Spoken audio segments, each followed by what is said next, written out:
Tus padres compraron una casa con 30 años y un sueldo normal.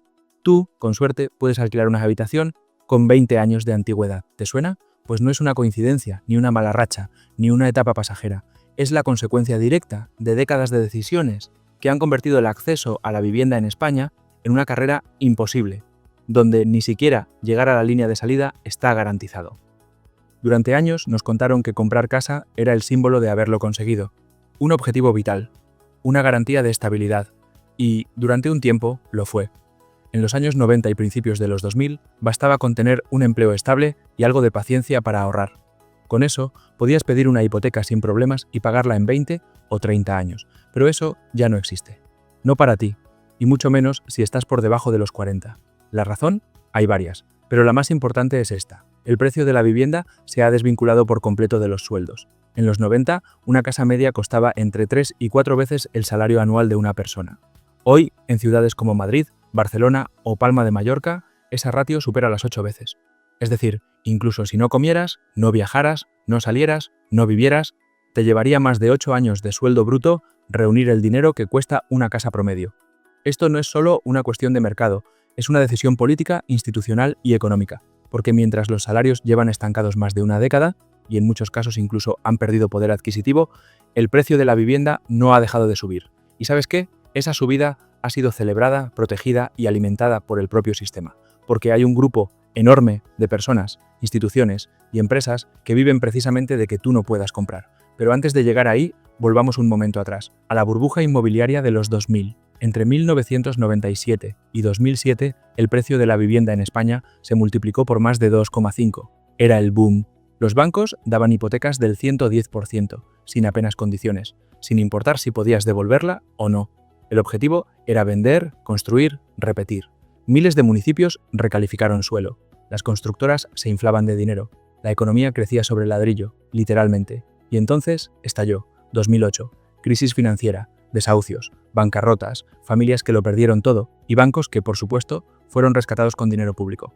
La lógica dictaría que después de un golpe así habríamos aprendido, pero no, porque en realidad el sistema no se rompió, simplemente cambió de manos.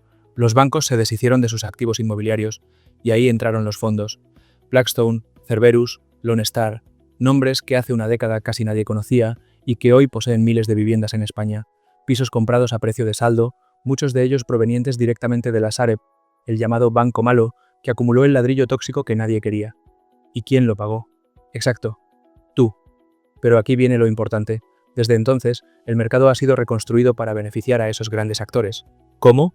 Limitando el parque público de vivienda, fomentando las desgravaciones fiscales para quienes alquilan o especulan, y lo más grave, dejando que los precios vuelvan a dispararse sin control. Entre 2015 y 2023, el precio de compra de vivienda en las principales ciudades subió más de un 35%. ¿Tu sueldo subió lo mismo? Seguro que no. Y mientras tanto, la narrativa se mantiene. El que no compra es porque no se esfuerza. ¿Te suena? Es la forma perfecta de mantenerte culpable, de hacerte creer que el problema eres tú y no un sistema que ha convertido el derecho a una vivienda en una mercancía de lujo. La economía conductual lo explica bien. Cuando las personas sienten que el fracaso es culpa suya, no luchan contra el sistema, solo se frustran, se agotan y finalmente se resignan. Y eso es exactamente lo que quieren. Porque mientras tú renuncias a comprar, hay otros que sí lo hacen, no para vivir, no para formar una familia, sino para acumular activos, para rentabilizar el miedo, porque saben que mientras más inaccesible sea la propiedad, más gente dependerá del alquiler. Y mientras más dependas del alquiler, más pagas. Y cuanto más pagas, más rentable es su negocio.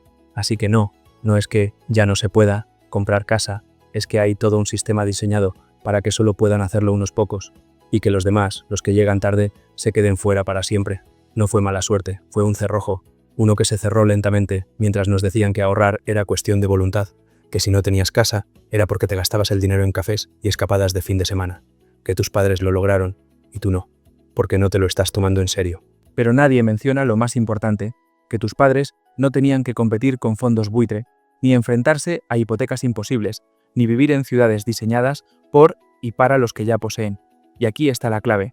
La vivienda en España dejó de ser un derecho para convertirse en un activo financiero, algo que no se compra para vivir, sino para invertir, para proteger el patrimonio, para obtener rentas. Y cuando eso ocurre, el acceso deja de estar determinado por el trabajo y empieza a depender del capital. Es decir, del pasado, de si tus padres ya tenían algo, de si tú heredas o si te toca esperar sentado mientras el mercado te empuja hacia afuera. Porque el dato es demoledor. En España, más del 75% de las viviendas están en manos de propietarios. Y no hablamos de una casa por persona. Hablamos de más de 3 millones de personas que tienen 2, 3 o más propiedades. Y muchas de ellas vacías, usadas como inversión, como almacén de riqueza, como instrumento para mantener la desigualdad. ¿Y por qué pasa esto? Porque se ha incentivado, porque se ha premiado, porque el sistema fiscal español beneficia más al que especula con vivienda que al que quiere comprar su primera casa.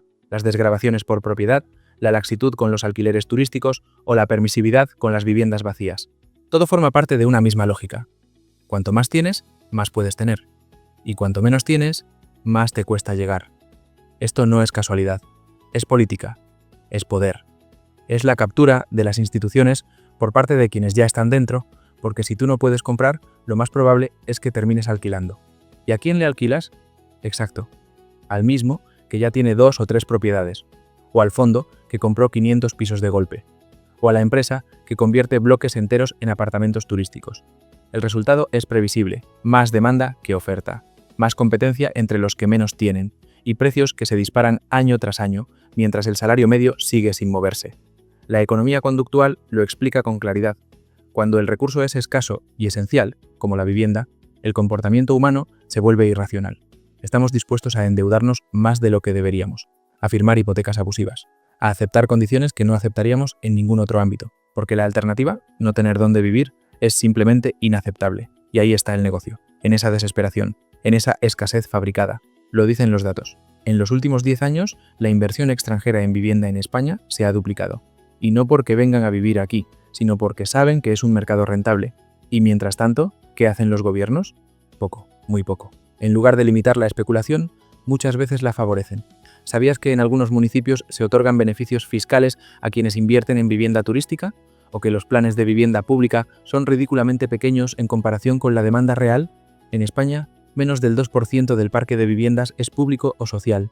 En Países Bajos es más del 30%. En Austria, cerca del 20%. Y aquí, una miseria. Porque no interesa. Porque un parque público fuerte bajaría los precios y eso no le conviene a quienes ya tienen. Y así se cierra el círculo. Tú no puedes comprar porque todo está hecho para que no puedas. Porque el sistema prefiere que alquiles.